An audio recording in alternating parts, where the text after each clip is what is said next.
लेकिन फिर भी इस बात को लेकर के हमारे लिए मैं कंपैरिजन करने की आवश्यकता महसूस नहीं करता हूँ, लेकिन फिर भी मैं कह सकता हूँ इस बात को कि जो बड़े राज्य हैं पूरे देश भर में, अगर उनके इस पर आप देखें कंपैरेटिवली हिमाचल अभी भी बेहतर मैनेज्ड है। जहाँ बेड की कमी नहीं है, जहाँ ऑक्सीजन की कमी नहीं है, ऑक्सीजन की कमी के कारण किसी को परेशान नहीं होना पड़ रहा है, जहाँ सप्लाई चेन हमारी बिल्कुल इंटैक्ट है, मेंटेन्ड है, कहीं किसी तरह की कोई दिक्कत नहीं आई, चाहे पीपी किट है, मास्क है, सैनिटाइज़र है, चाहे वो वेंटिलेटर्स की उपलब्धता है, उन सारी चीज़ों को लेकर के। लेकिन अब जिस प्रकार की चुनौती हमारे सामने अब पेश है, हमको अपनी कैपेसिटी और बढ़ानी पड़ रही है, और वो हर संदर्भ में। कांगड़ा हमारा बहुत प्रभावित है, प्रदेश का सबसे बड़ा जिला है और प्रभावित ज़्यादा है। ऐसी सूरत में अभी आज हमने तुरंत एक जो निर्णय लिया है, निर्णय के सिलसिले में पिछले कल भी थोड़ी बहुत इस बारे में जानकारी आप लोगों को हासिल हो ही गई थी।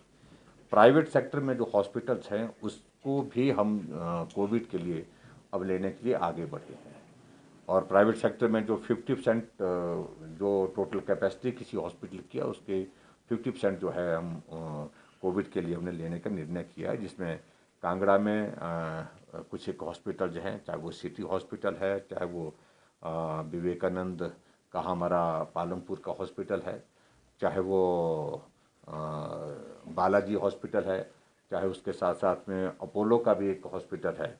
तो उन सब हॉस्पिटल में हमने इस बात के लिए आग्रह किया है कि वो भी हमारे लिए बेड कैपेसिटी 50% जो है वो देने के लिए तैयारी रखें। और उसके अतिरिक्त हमने क्योंकि वहाँ की स्थिति काफ़ी थोड़ी चिंताजनक है, ऐसी सूरत में जो आयुर्वेदा कॉलेज हमारा पपरोला, वहाँ पर हमने जो है वो कैपेसिटी बढ़ाने के लिए जो है 2 फ्लोर उसके लिए हैं, और उस पपरोला के कॉलेज में भी हमारी कैपेसिटी कितनी बढ़ रही टोटल 200 200 की हमारी बेड कैपेसिटी पपरोला कॉलेज जो आयुर्वेदा कॉलेज है उसमें भी हमारी बढ़ेगी, और जिससे बहुत बड़ी एक राहत वहाँ पर होगी। इसके अतिरिक्त जो है अगला फेज जो हमने उसमें ये भी कर दिया है कि साइमल्टेनियसली हमने तैयारी कर दी है कि जो परौर में हमारा राधा स्वामी सत्संग का जो स्थान है वहाँ पर एक अलग से एक कैपेसिटी हम बना रहे हैं बेड की, और वो कैपेसिटी हमारा लक्ष्य तो उसके लिए बड़ा है, लेकिन फिलहाल हमने उसमें 200 बेड की कैपेसिटी जो है वहाँ पर बढ़ाने का निर्णय किया है, ताकि 200 के साथ अगला फेज फिर हम आगे बढ़ाने के लिए अगर ज़रूरत होगी तो उसके मुताबिक हम करते रहेंगे, और शायद मेकल में 1000 तक उस कैपेसिटी को हम इन्हांस कर सकते हैं कांगड़ा में। और उसी तरह से शिमला में भी हमने बेड कैपेसिटी को बढ़ाने के लिए कुछ निर्णय लिए हैं। पिछले कल हमारी शिमला की जो मीटिंग थी उसमें मैंने पहले भी कह दिया है, उसमें प्रमुख रूप से जो अवेलेबल हमारे पास है एक आयुर्वेदा हॉस्पिटल है 50 बेड, वहाँ पर उसकी कैपेसिटी को हम ले रहे हैं, उसको शुरू कर रहे हैं। उसके साथ जो आईजीएमसी में ओपीडी का जो हमारा न्यू ब्लॉक ओपीडी जो आईजीएमसी में जिसमें 9 फ्लोर है, उसमें हम हर फ्लोर में लगभग जो 50 बेड लग सकते हैं उसमें, तो वो एक कैपेसिटी, एक अच्छी कैपेसिटी जिसको लेकर के हमने कहा है कि उसकी तैयारी करनी शुरू कर दीजिए, ताकि आईजीएमसी में कम से कम एक ही जगह एक ही स्थान पर हॉस्पिटल के प्रेमाइसेस में ही हम कोविड के पेशेंट को बेहतर सुविधा दे सकें। ऑक्सीजन से संबंधित जो है मैं अभी ये कहना चाहता हूँ कि हमारे पास ऑक्सीजन हमारे पास मौजूद है। हमने खाली सिलेंडर के लिए आग्रह किया है, हमने 5000 डी टाइप सिलेंडर जो है वो केंद्र से आग्रह किया कि वो हमको उपलब्ध कराए जाएँ, और बी टाइप जो है वो 3000 सिलेंडर हमको और उपलब्ध कराए जाएँ, ताकि हमको सप्लाई करने में कठिनाई ना हो, ऑक्सीजन की सप्लाई करने में कठिनाई ना हो। बाकी सारी चीज़ों को लेकर के जहाँ रिस्ट्रिक्शन से संबंधित हैं, रिस्ट्रिक्शन से संबंधित जो चीज़ें हैं उसमें काफ़ी चीज़ें उसी तरह से हैं, और शिक्षण संस्थान जो हमारे बाकायदा इसकी नोटिफिकेशन हम कल करेंगे, लेकिन मैं जानकारी के रूप में आप सबके बीच में यह है कि हमारी मंशा है कि अभी तो 10 मई तक वो शिक्षण संस्थान जिस तरह से हमने किए हैं बंद, उस प्रकार से वो कायम रहेंगे, बंद रहेंगे। और उसके अतिरिक्त जो है सोशल गैदरिंग्स में जो शादियों की धाम पर अब बिल्कुल पूर्ण रूप से प्रतिबंध है। ये नहीं होगा और ये संभव नहीं है हालात को देख करके। और लोगों से मेरा निवेदन भी है खास तौर से कि वो अपने आप ही संयम करें। और शादी का नंबर 50 से फर्दर हमने डाउन कर दिया, 20 नंबर जो है 20 लोगों के साथ वो शादी का आयोजन होगा, ये भी हमने सुनिश्चित किया। मंदिरों पर जो अभी तक जो हमारी रिस्ट्रिक्शन जो जिस तरह से लगी हैं, जो नियम बनाए हैं उसके लिए, वो भी अभी तक 10 तारीख तक उसको आगे हमने एक्सटेंड कर दिया है। 10 मई तक 5 डे वीक ये भी उसी प्रकार से रहेगा। 10 मई तक जो है हमारे बसेज में जो 50% ऑक्यूपेंसी ये भी उसी प्रकार से कायम रहेगी। और टेस्टिंग को हम अब बढ़ाने की दिशा में आगे बढ़ रहे हैं। टेस्टिंग को फर्दर इंक्रीज करने के लिए, नंबर इंक्रीज करने के लिए, कुछ जगह हमारी टेक्निकल कुछ चीज़ों को लेकर के कठिनाई आई थी, कुछ जगह जो हमारे डाटा ऑपरेटर जो है वो कोविड पॉजिटिव हो गए थे, उसके कारण थोड़ा प्रभाव पड़ा था, लेकिन अब हमने उस गैप को भी पूरा कर दिया है। और उसके अतिरिक्त टेस्टिंग में और ज़्यादा बढ़ाने का जो हमारा टारगेट ये रहेगा। ऑक्सीजन की आपूर्ति सुचारू रूप से हो उसके लिए भी हमने सुनिश्चित किया है। और बाकी चीज़ों को लेकर के पिछले कल हमने एक और आदेश किया था कि अब काम को सुचारू रूप से चलाने के लिए, बेहतर ढंग से मैनेज करने के लिए प्लान करें हम चीज़ों को, जो है वो काम का डिस्ट्रीब्यूशन करें। और उस दृष्टि से पिछले कल जो नोटिफिकेशन किया है सारा, ये लॉजिस्टिक कमेटी की एक बनाई गई है, जिसमें जो एक ऑफिसर हैं अरिंदम चौधरी जो है वो इसके कन्वीनर रहेंगे। और उसके बाद दूसरी एक कमेटी हमने, उसमें मेंबर्स हैं, 5 मेंबर्स हैं। उसमें राखी जॉइंट डायरेक्टर जो है वो मेंबर है, सनी शर्मा जो है वो मेंबर है, GM HPKBM। और डॉक्टर जितेंद्र चौहान जो है उसमें नोडल ऑफिसर हैं, डॉक्टर जसवाल उसमें OSD जो है वो भी उसमें मेंबर हैं। और उसके साथ में दूसरी लॉजिस्टिक कमेटी के बाद जो है, जो कोविड-19 पेशेंट के लिए जो है एम्बुलेंस की मैनेजमेंट के लिए, उसके लिए जो कन्वीनर उसमें डॉक्टर राजेश ठाकुर जो है वो जो उनको बनाया गया है। उसमें कुछ और डॉक्टर्स भी उसमें साथ में है, डॉक्टर मलाया सरकार है, डॉक्टर संजय महाजन है, डॉक्टर पदम नेगी हैं उसमें मेंबर। इसके अतिरिक्त जो कॉर्पोरेट सोशल रिस्पॉन्सिबिलिटी CSR के लिए जो कोऑर्डिनेशन के लिए इस वक्त हम सब लोगों से आग्रह कर रहे हैं कि जहां मदद जिस रूप में कर सकते हैं, आप लोग कई जगह बेड दे रहे हैं, कई जगह ऑक्सीमीटर देने की बात आ रही है, थर्मामीटर देने की बात आ रही है, जो भी जिस रूप में मदद इस वक्त कर सकते हैं CSR के अंतर्गत, उसके लिए जो है आबिद हुसैन जो है वो IAS ये उसमें रहेंगे, डायरेक्टर UD हैं इस वक्त एट प्रेजेंट, ये कन्वीनर रहेंगे। और उनके साथ में कुछ लोग कुछ और ऑफिसर भी उसमें साथ में रहेंगे। और मीडिया की जो ब्रीफिंग के लिए हमने इसमें डॉक्टर निपुण जिंदल जो है, जो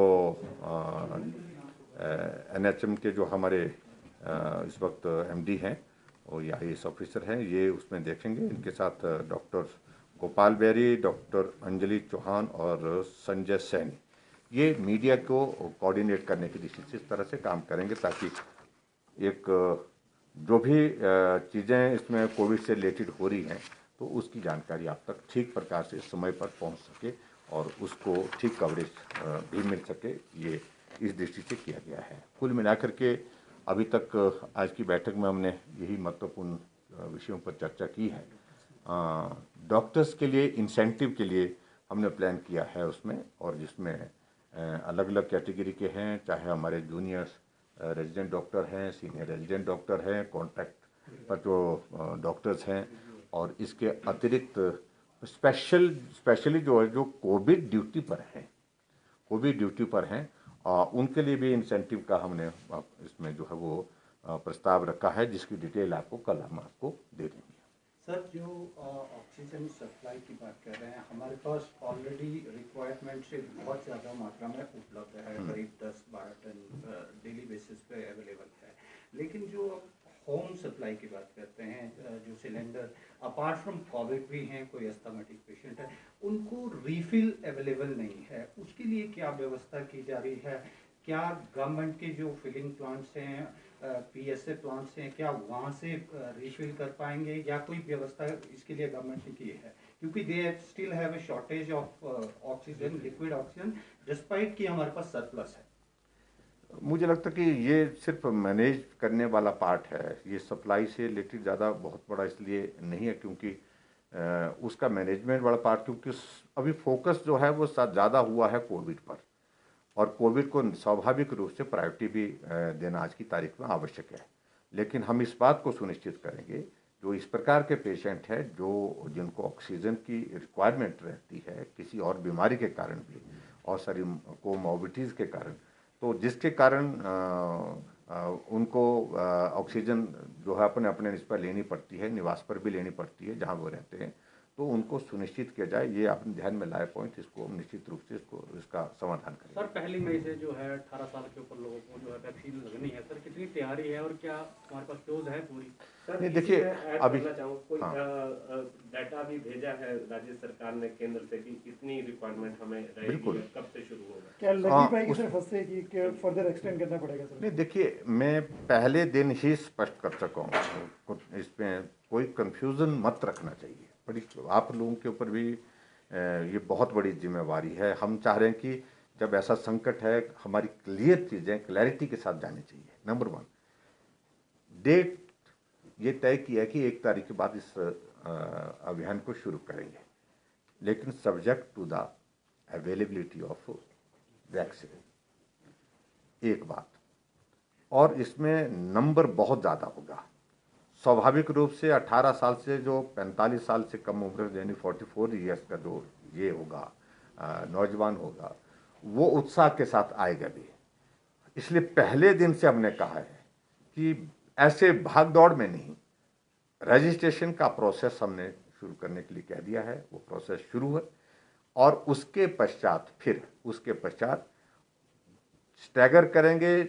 जिस तरह से अवेलेबिलिटी हमारी मेंटेन होगी और उसके बाद जिस प्रकार से हम हिमाचल प्रदेश में अभी तक हमारे पास वैक्सीन के लगभग 500 सेंटर हैं और हमारा टारगेट है कि ये नंबर जो है हमको वैक्सीन सेंटर जो है हमको और ज़्यादा बढ़ाने पड़ेंगे। 1000 तक हम प्लान कर रहे हैं कि 1000 तक बढ़, ताकि क्राउड ना हो, रश ना हो।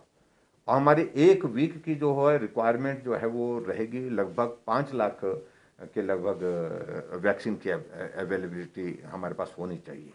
हमारे पास जो कोल्ड चेन है वो मेंटेन्ड है, लेकिन सप्लाई जैसे वहाँ से इंश्योर होगी उसके बाद हम इसका प्लान करके, चार्ट प्लान करके जो है देंगे और उस प्लान के मुताबिक ही लोगों को जो है वहाँ पर आने के लिए सेंटर पर कहेंगे। और उसमें आप सबका भी कोऑपरेशन चाहिए, लोगों का भी, जो हमारे नौजवान हैं उनका भी कोऑपरेशन चाहिए, क्योंकि बहुत बड़ा एक अभियान होगा।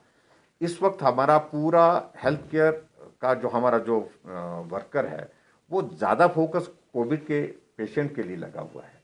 तो हमें उसी रिसोर्स के माध्यम से, उसके लिए हम कुछ और भी जो है मैन पावर जो है वो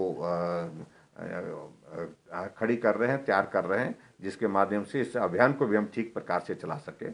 तो हमको दोनों चीज़ों को साथ चलना, वैक्सीन का अभियान वो भी व्यवस्थित ढंग से चले, शेड्यूल पर चले, और उसके अतिरिक्त दूसरा हमारा जो कोविड पेशेंट के ट्रीटमेंट का प्रोसेस भी किसी तरह से प्रभावित ना हो। तो दोनों चीज़ों को लेकर के बेहतर ढंग से चलाने की कोशिश करें। सर, प्रशासनिक अमले की संवेदनशीलता पर कुछ सवाल उठ रहे हैं, जैसे नालागढ़ से तस्वीर आई कि किस तरह से संक्रमित, वो रिपोर्ट मांगी है मैंने, जो एक व्यक्ति की दुखद मृत्यु हुई और उसके बाद वहाँ पर एम्बुलेंस होनी चाहिए थी। आज मैंने डिप्टी कमिश्नर को बोला है इंक्वायरी के लिए, और रिपोर्ट आएगी, उसके मुताबिक कार्रवाई करेंगे। सर सैंपल की रिपोर्ट भी 3-4 दिन बाद आ रही, सर उसके पीछे क्या कारण है शिमला सही? नहीं, सैंपल, एक तो सैंपल हमारा काफ़ी ज़्यादा आ रहा है। मैंने पहले ही आपको बताई वो बात कि कुछ जगह हमारे जो सैंपल लेने वाले जो लोग हैं, पर्टिकुलर जो डाटा एंट्री ऑपरेटर जो है, वो कोविड पॉजिटिव होने के कारण जो थोड़ा सा उसके कारण गैप आया था, और बीच में कुछ और भी संक्रमित हुए तो जो टेस्टिंग में है इन्वॉल्व। तो ऐसी सूरत में थोड़ा डिले जरूर हुआ, लेकिन इसको हमने आज कहा कि इसको ठीक करना चाहिए। सर, जिस तरह से बंदिशों की बात आज भी कही गई है, तो क्या हम इस परिस्थिति की तरफ बढ़ सकते हैं कि ये ज़्यादा स्थिति खराब होगी तो लॉकडाउन की तरफ हम बढ़ते? देखो, लॉकडाउन हम अभी तक फिलहाल नहीं करेंगे, नहीं बोलेंगे इस सारे विषय पर। इसलिए नहीं बोलेंगे, हम आज अब विधायक दल की बैठक कर रहे हैं शाम को, जिसमें सारा मंत्रिमंडल भी शामिल होगा और हम विस्तार से चर्चा करेंगे फील्ड में क्या परिस्थिति है, लोग क्या बोल रहे हैं। उसके बाद निर्णय, चर्चा करने के बाद निर्णय की दिशा में आगे बढ़ेंगे, जो भी स्थिति होगी। Thank you very much. Thank you please.